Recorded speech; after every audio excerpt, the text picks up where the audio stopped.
Bismillahirrohmanirrohim. Assalomu alaykum va rahmatulloh aziz kuzatuvchilar. Mana bugun sizlar bilan inshaalloh birinchi darsimizni boshlash arafasida turibmiz. Dars haqida ma'lumot berib o'tadigan bo'lsam, bu darsimizni biz boshlang'ich arab tili saboqlari kitobidan o'tamiz. Bu kitobda 18 ta dars bor. Inshaalloh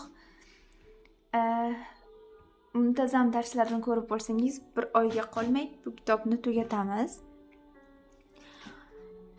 Hozir biz birinchi darsga o'tamiz.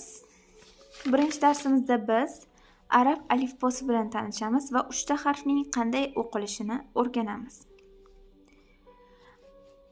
Avvalo sizlarga arab alifbosi haqida ma'lumot berib o'tadigan bo'lsam, arab tili alifbosi 29 ta harfdan iborat va u ko'pchilik biladi menimcha, boshqa alifbolardan, o'zimizning lotin alifbosidan farqli ravishda chapdan o'ngga qarab emas, o'ngdan chapga qarab yoziladi.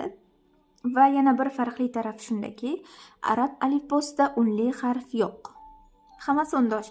Bitta mana bu alif unli harf, lekin u hech qanaqa tovushni ifodalamaydi. Bu haqida hali batafsilroq ma'lumot berganimdan keyin tushunib olasiz. Hozir sizlarga harflarni o'qib beraman. Siz diqqat bilan kuzatib borasiz va harflarning nomlarini ortimdan takrorlaysiz. Demak, boshladik.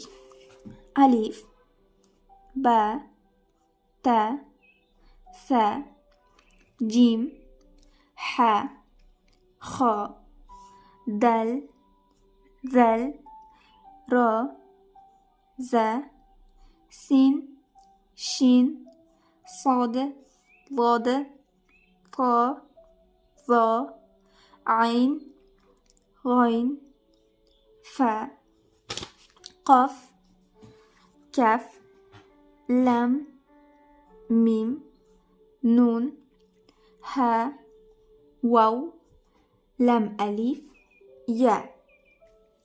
Demak, harflarni o'qib berdim. Bu harflarni yodlashingiz, ketma-ketlikda nomlarini yodlashingiz talab etiladi. Keyin mana bu belgilar bilan tanishib chiqsak. Bu belgilar nima? Bu belgilarning nomi harakat bo'lib, qaysi harfning ustida shu belgilar kelsa, harf bilan birga ushbu tovushlarni talaffuz qilamiz. Bunda birinchi harf, so'ng tovush aytiladi. Demak, bu belgilarning nomi harakat ekan. Bu belgilar boyasida savol tug'ilgan bo'lsa kerak, arab tilida unli harf yo'q bo'lsa, qanday qilib ular unli harfni ishlatishadi?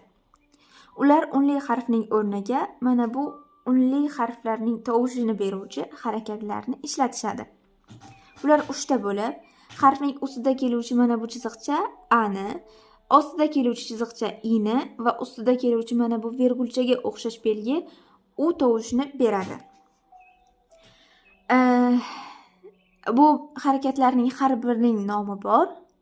A ni ifodalovchi harakatning nomi fatha, i ni ifodalovchi harakatning nomi kasra va u ni ifodalovchi harakatning nomi domma deb ataladi. Keyin mana bu belgi haqida. Bu belgining nomi sukun bo'lib, u tovushga ega emas. Qaysi harfning ustida shu belgi kelsa, o'sha harfning o'zini talaffuz qilamiz. Demak, agar biz bironta so'zda hech qanday unli tovush bilan emas, tovushsiz tugaydigan so'zni ifodalamoqchi bo'lsak, nima qilamiz deydigan bo'lsangiz, mana shu belgini ishlatamiz. Ya'ni birorta harfning ustiga mana shu belgini qo'yadigan bo'lsangiz, u harfning o'zi tovushsiz o'qiladi. O'sha harfning o'zi o'qiladi faqat. Masalan, bizda maktab degan so'z bor. Maktab degan so'zda m harfidan keyin mana bu harakat qo'yilgan bo'ladi. T harfidan keyin ham mana shu harakat qo'yilgan bo'ladi. K harfidan keyin esa mana bu harakat qo'yiladi. Chunki K harfi tovushsiz aytilyapti. Maktab.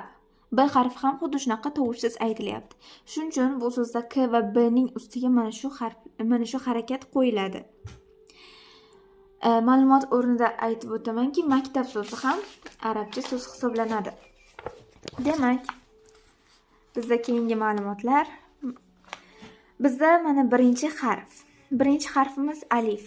Sizlarga buni o'tishdan oldin yana bir narsani aytib o'tishim kerakki, arab tilidagi alifboning yana bir farqli jihati shundaki, arab alifbosidagi harflar boshqa alifbolarga o'xshamagan tarzda harflari so'z boshida, so'z o'rtasida va so'z oxirida turlicha yoziladi. Mana shuning uchun sizlarga bu biroz yodlashda qiyinchilik tug'dirishi mumkin, lekin ko'proq harakat qilsangiz, inshaalloh tez yodlab olasiz. Asosiysi ko'proq mashq qilishingiz kerak. Demak, mana bu alif harfi. Yozilishi juda ham oson, oddiy chiziqcha. Mana bu alohida shakli, bu so'z boshida kelishi, bu so'z o'rtasida va so'z oxirida. So'z o'rtasida kelganda o'zidan oldingi harfga qo'l beradi, o'zidan keyingisiga esa bermaydi.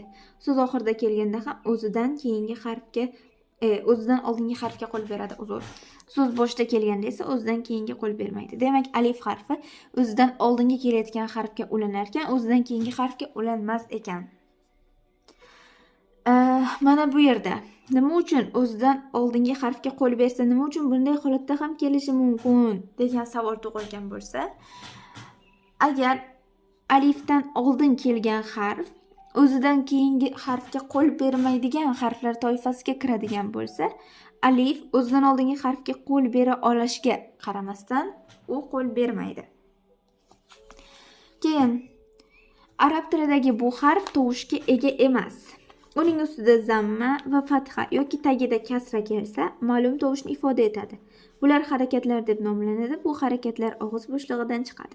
Demak, arab tilidagi alif hech qanaqa tovushga ega emas ekan. Ko'pchilik buni a harfi deb o'ylashi mumkin, lekin unaqa emas ekan. Uning qanday o'qilishi ustida keladigan harakatga bog'liq ekan. Agar ustida zamma kelsa, u deb o'qiladi, fatha kelsa, a deb o'qiladi, kasra kelganda esa i deb o'qilar ekan. Keyingi ma'lumot, alifning o'zi yolg'iz kelishi, yozilishi imlo qoidalariga ziddir. U cho'zish holatida bo'lmaganda u bilan birga hamza yozilishi kerak.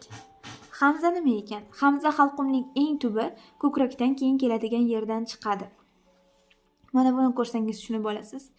Mana alif harfi ustida hamza kelyapti va ustidan fatha kelyapti. Bu yerda esa hamzasiz fathaning o'zi kelyapti va bular bir-biriga teng deb ifodalangan. Bular ham xuddi shunaqa. Demak, alifni hamzasiz yozish hamzali yozish bilan teng ekan. Bu yerda aytilayotgan narsa esa u cho'zish holatida bo'lmaganda u bilan birga hamza yozilishi kerak deyilyapti. Ya'ni alif ba'zi holatlarda cho'zish belgisini ifodalab kelishi ham mumkin. Ya'ni buni siz qanday bilishingiz mumkin? Alifning ustida hech narsa yo'q bo'lsa, na harakatlar va na hamza belgisi yo'q bo'lsa, u cho'zishni ifodalaydi. Hech qanaqa tovush bilan o'qimaysiz, shunchaki cho'zish bilan o'qiysiz. Va bizda alif harfining yozilishi juda ham oddiy, mana strelkalar bilan ko'rsatilgan yo'nalishi. Oddiy bir chiziqcha. Keyin mashq qilish uchun a, i, u. Menimcha bu tushunarli bo'ldi. Endi ro harfiga o'tamiz. Ro harfi alohida shakli mana shunday bo'ladi. So'z boshida, so'z o'rtasida va so'z oxirida. Ro harfi ham demak xuddi alif kabi so'z o'rtasida kelsa o'zidan oldingi harfga ulanadi, lekin o'zidan keyingi harfga ulana olmaydi. So'z oxirida ham o'zidan oldingiga ulanadi. So'z boshida ham o'zidan keyinga qo'l bermas ekan. Bu harf til uchi biroz til yuzasiga kirib, yuqori old tishlar milkidan pastroq joydan chiqadi. Ya'ni soddaroq qilib tushuntiradigan bo'lsam, o'zimizning o'zbek tilidagi r bilan deyarli bir xil bo'ladi.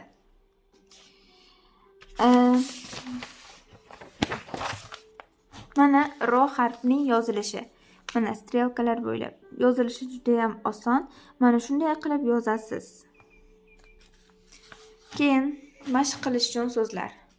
Ro, ri, ru.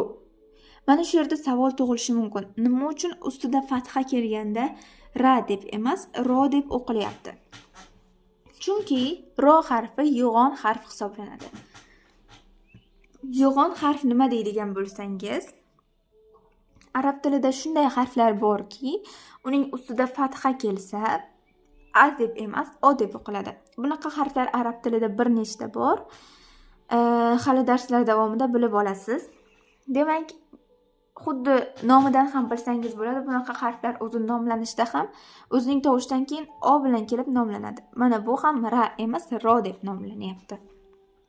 Demak, bu yo'g'on harf. Demak, o'qiymiz. Ro, ri, ru. Ustida fatha kelyapti, shuning uchun ro deb o'qiladi. Tagida kasra kelsa ri deb o'qiladi. Ustida zamma kelsa ru deb o'qiladi. Avval harf, keyin harakat. Ro. Avval harf, keyin harakat. Ri. Avval harf, keyin harakat. Ru. Agar avval harakat, keyin harf qilib o'qish iloji yo'qmi desangiz, yo'q. Unaqa bo'lmaydi. Harf ustida harakat keladigan bo'lsa, albatta birinchi harfni o'qib, keyin harakatda ifodalovchi tovushni aytishingiz kerak. Agar men ro emas, ar demoqchi bo'lsam nima qilaman desangiz, birinchi unli tovush keladigan bo'lsa nima qilaman deydigan bo'lsangiz, bu yerda bizda alif bor. Alifni ishlatasiz. Alifning ustiga fathani qo'yasiz va ro'ning ustiga sukunni qo'yasiz va bu yerda ar hosil bo'ladi. Ar. Bu yoqda ham xuddi shunday ir va ur. Ro, ri, ru. Ar, ir, ur. Menimcha ajratib oldingiz. Keyingisi bizda za harfi. Za harfi roning jufti desak ham bo'ladi. Yozilishi bir xil, arab tilida yozilishi bir xil bo'lgan juftlik harflar ko'p. Sizga yodlab olish uchun bir tarafdan biroz oson, bir tarafdan qiyinchilik tug'diradi. Chunki ikkalasini ajratib olishni o'rganishingiz kerak. Zaning rodan farqli jihati shundaki, uning tepasida nuqtachasi bor. Shundan ajratib olishingiz kerak bo'ladi. Alohida shakli shunday: so'z boshida, so'z o'rtasida va so'z oxirida, xuddi ro bilan bir xil ravishda. So'z boshida o'zidan keyingi harfga qo'l bermaydi. So'z o'rtasida o'zidan oldingi harfga qo'l beradi, lekin o'zidan keyingisiga bermaydi. So'z oxirida ham o'zidan oldingi harfga qo'l beradi. Bu harf til uchi hamda tepa va past tishlar orasidan chiqadi. Ya'ni o'zbek tilidagi oddiy z harfi. Biroz jarangliroq qilib o'qiysiz. Chunki arab tilida z harfi bir dona emas. Ajratib olishingiz kerak. Hali keyingi darslarda o'tamiz. Va bu yoqda bizda z harfining yozilish ketma-ketligi xuddi ro bilan bir xil ravishda mana shunday yozasiz va ustiga nuqtacha qo'yib qo'yasiz. Mana bu husnixatdan ko'rsangiz bo'ladi. Iloji bo'lsa shu kitobni sotib olishingiz kerak, chunki buni o'zining husnixatlari ham bor va ichida lug'atlari ham bor. Bu kitob sizga ko'p kerak bo'ladi darslar davomida. Endi qo'shimcha o'qish uchun so'zlarni o'qiymiz. Za harfi nomidan bilishingiz mumkin, yo'g'on harf emas. Shuning uchun ustida fatha keladigan bo'lsa, za deb o'qiyveramiz, odatdagidek. Ketdik, o'qiymiz. Za, zi, zu. Za, zi, zu. Az, iz, uz. Zar, zir, zur. Diqqat qiling. Azru, izru, uzru, urzu. Yana boshidan o'qib beraman.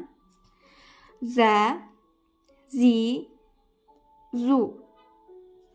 Az, iz, uz.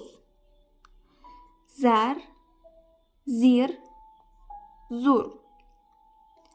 Azru, izru, uzru, urzu. Menimcha tushundingiz deb o'ylayman. Bugungi darsimiz shulardan iborat edi. Sizlarga uyga vazifa: eng avvalo arab alifbosini qanday o'qilishi bilan ketma-ketlikda yod olasiz. Keyin alif, ro va za harflarini so'z boshi, so'z o'rtasi, so'z oxirida alohida shakli qanday kelishlari, o'qilishlarini yodlaysiz va qo'shimcha o'qish uchun so'zlarni ko'proq takrorlaysiz. Bu sizga harflarni va harakatlarni yodlab olishingizda yordam beradi. Iloji boricha 10 martalar kamida takrorlashingiz kerak. Va albatta husnixat ham yozishingiz kerak. Mana bu kitobni sotib olasiz yoki daftarning o'ziga o'zingiz husnixat yozsangiz ham bo'ladi, lekin husnixat kitobga yozganingiz afzalroq, chunki husnixat kitobda qanday to'g'ri yozilishlari berilgan bo'ladi.